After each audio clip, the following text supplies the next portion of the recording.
Kung kaya yung gawin niya sa isang presidente ng Pilipinas, former president, sa isang 80 anyos na tao, mga walang niya kayo, kaya mong gawin yan sa isang tao na ipinalibing ang tatay mo after 5 presidents, pinalibing yung tatay mo para makamove on tayo. Yan ang ginaganti mo, hayop ka. Hindi ka siguro anak, ano? Hayop ka. Anak ka sa labas, ano ba? Tapos nun yan ang sinukli mo. Yung anak na tinaas yung kamay mo, hindi tumakbong presidente, nagparaya para ikaw makapwesto ka. Anong sinukli mo? Impeachment? Hayop kayo. Mga wala kayong kwentang Pilipino. You do not deserve to be called Filipinos. At kayong mga naniniwala dyan sa narrative nila, you don't deserve to be called Filipinos. Kung kinakailangan tayong magpatayan tayo, go ahead, magpatayan tayo. Because hindi pwede sa demokrasya masusunod ang 10 milyon, kung yan yung tamang number nyo, against 112 million. Hindi pwede. This is a democracy and majority wins. Majority rules. Hindi pwedeng pairalin yung utak ninyo, yung narrative ninyo, kasi mas nakakarami. Kitang-kita nyo, ginising nyo. Ginising, tulog na yung DDS eh. Kahit anong sabihin mo, rally, wala eh. Ngayon, rally buong mundo. At kayong AFP, PNP, nagbubulag-bulagang kayo. So nakikita nyo, at ang asikasuhin nyo yung gera. Ay, nako. Shame on you. AFP and PNP, shame on you. Kaya sinasabi ko nga when the revolution happens, the people will be so angry that they will disband the entire AFP and the entire PNP, replace you with the Philippine Defense Forces and a People's Police Force, and both institutions who will be responsive sa taong bayan. Do you think they cannot do that? They will do that. I'm telling you already, they will do that. Kung nandyan ako, I'll advise them I will advise. Kung kasama ako dyan Uy, advisor ako, advisor. Disman yun, di natin kailangan ng ganyang AFP. Gaganong-ganon, oportunista. Pagka mananalo, doon kayo lalabas. Mariosep kayo. Daing na daing ang taong bayan sa inyo. Kaya nga ang delikado, sinasabi ko na, ang taong bayan lalabas armado.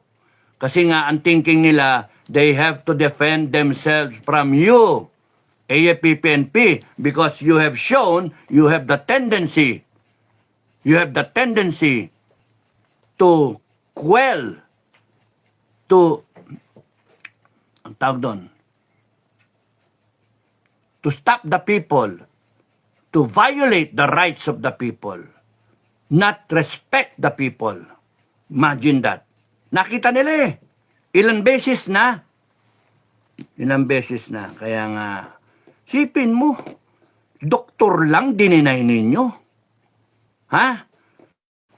Yung sugar niya, kung inatake yun, swerte nyo buhay pa nga Hayop kayo. Kung namatay yun, talagang revolusyon yun. Spontaneously. Lalabas talaga ang tao. Maniwala ka sa gun ban. Maniwala ka. Wala. Dideclare ng taong bayan. Wala na yung gun ban. Wala na yung COMELEC. Sunod-sunod na deklarasyon yan. And I can think of a few declarations. No? If I join the people, I can think of a few, 20 declarations. Boom, boom, boom, boom. And you will be so sorry that you did not deliver.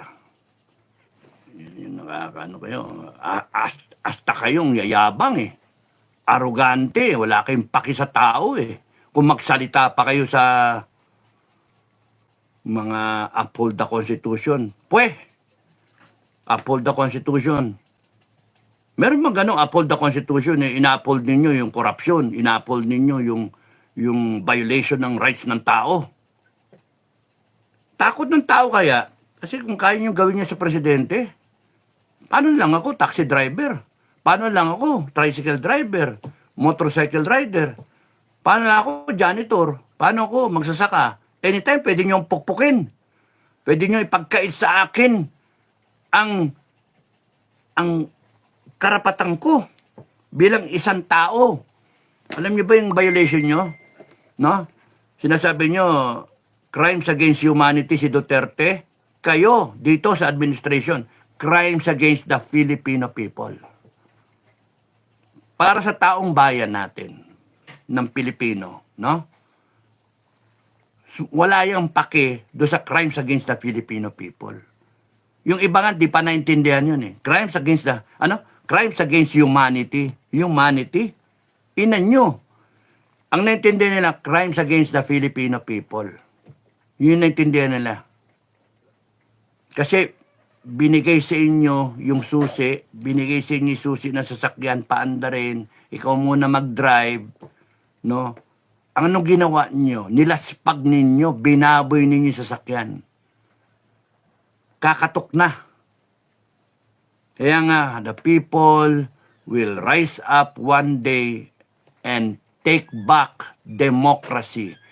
People will take back the power they lent you.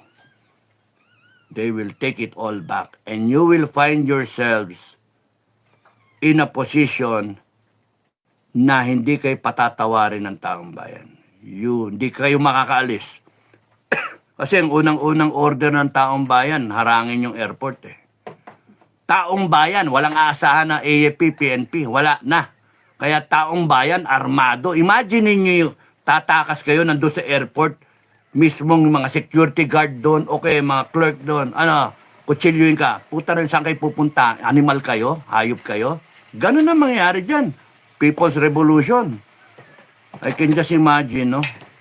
Kawawa kayo. Baka mamaya, mangyari sa inyo, parang magnanakaw sa Pasig, eh.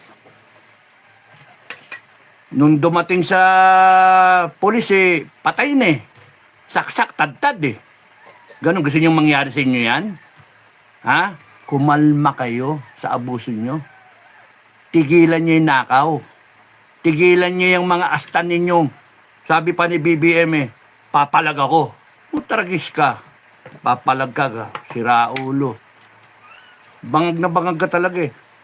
Sa mga masandamakal na nakita natin sandamakal na mura. At mga banta sa buhay natin dito, mga gobyerno. Hindi ko palalakpasin yan. Papalag ako. Sige, subukan nyo. You use the armed forces sa kayo PNP. Panay kayo pananakot. You have forgotten the very essence of why you are there, Mr. Marcos. Lahat kayo, you have forgotten. You are serving the Filipino people. You're supposed to uphold the Constitution. But you have betrayed public trust. Kaya galit sa inyo. Tapos yung idol ng nakakarami, yung tao na ipinaglaban ng bawat Pilipino, yung future ng mga anak ng Pilipino, yung future generations, hindi bali siya makulong. Wag lang makulong yung mga pulis niya na nag-implement ng